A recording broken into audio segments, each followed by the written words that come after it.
ShartimusPrime.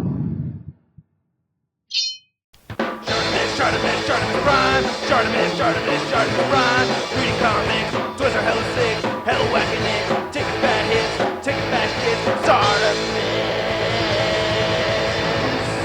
Subscribe. Barata, Nick2! What? Oh, damn it! Hey, what's up, you guys? ShartimusPrime here, doing another Marvel Legends figure review on the Infinite Series Avengers Age of Ultron movie Hulkbuster Build-A-Figure Wave Mark II War Machine. If you're trying to pre-order this wave, you can do it. Big! Get your big badass toys at BigBadToyStore.com.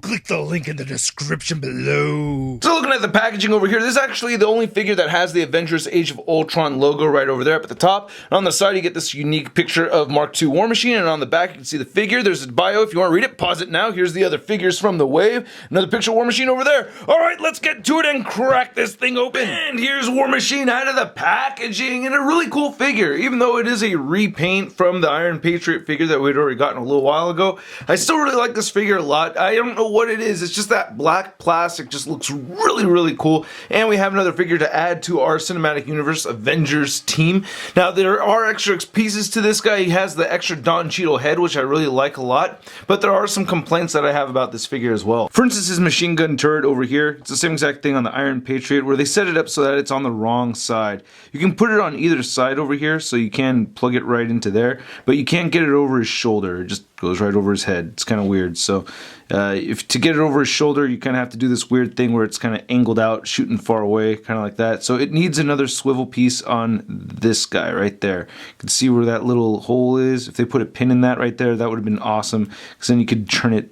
this way. You know, it could get some pivot. It needs pivot! To revamp on what he does have, you could swivel this all the way around 360, and this hinges forward and back, and then you could rotate it right there where it connects to that peg. Now, the head sculpt's the same exact head sculpt that we'd gotten on Iron Patriot. It looks pretty good. I like the red paint around the eyes right there. It looks really nice. Again, I love the black plastic paint. It looks really good with the silver on top of it too.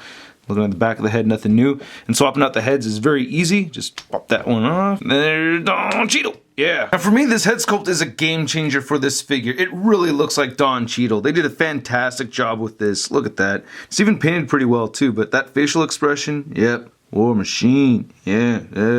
Looks a little tired, or drinking a couple many, or having too many or something. The mask over here, it's not too bad. You know, a little bit of bleeding with the paint, with the silver over there in the eye sections, but really, yeah, they did a great job with that Don Cheadle. Very impressive. And then looking over here, you can see all the deco and everything. It's pretty consistent.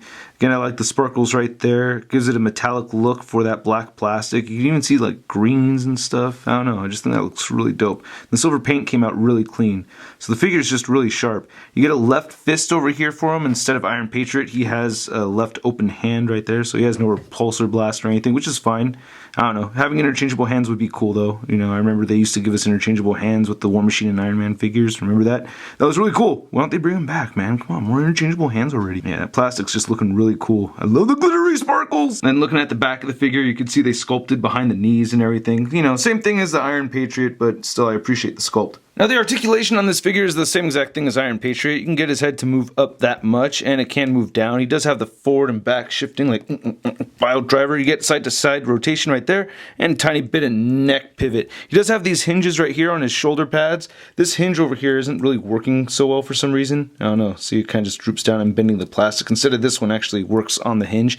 But regardless, you can still get both arms moving all the way outward. Get his arms moving forward. He has a bicep swivel, double jointed elbows, wrist move side to side. They hinge up and back. He does have a diaphragm joint that rotates side to side, moves forward and back, only a bit forward, a lot more backwards though. He does have some pivot over here too. Hip joints move outward. He can kick forward that much, back that much, upper thigh swivel, double jointed knees. Ankles move down only a little bit. You have to like pinch your thumbnail right in there and move that downward, and then it can move upward a little bit, and then barely any kind of side-to-side rotation at all. That's really all the articulation to get. No ankle pivot. Now this War Machine figure stands at about 6.5 to 7 inches tall. And here's War Machine next to Iron Patriot. As you can see, they're standing at the same height. And if you wanted to switch this head and put it on the Iron Patriot, you can do that. And here's our Mark II War Machine next to Mark I War Machine, and we have our comic book version War Machine over here from Toy Biz. If you guys had seen my Vision review, I talked about how I'm like kind of sick of seeing, you know, generic sculpts for the face sculpts over here. Look what they did for War Machine from Toy Biz. Bam, that's Dave Vonner, right? You remember that guy? So I just think that's awesome that this is based off of an actual person, and Toy Biz used to do that with other sculpts too, and I think Gentle Giant will pull it off too. You know, they did a good job on this Don Cheadle. And then here's Mark II War Machine side by side with Mark 43 Iron Man, and seeing these unmasked versions of both of these characters is really cool, seeing them side by side. Like I said, one of my favorite parts of the movie was seeing War Machine and Iron Man fighting together. And then here he is next to the Marvel Legends Big Time Letdown Spider-Man. So even though this figure is a repaint, I'm very happy with it. I thought it was a very smart move on Hasbro's part to give us unmasked versions of Tony Stark and Jim Rhodes. So that was really cool. Anyway, I hope you guys liked my video. If you did, please hit the like button. Click any of these boxes over here for more Shart in your face. Thanks for checking out my Patreon account. Follow me on Facebook, Twitter, and Instagram. And go to marvelousnews.com for a photo gallery of images from this review. I'll catch you guys later. Peace.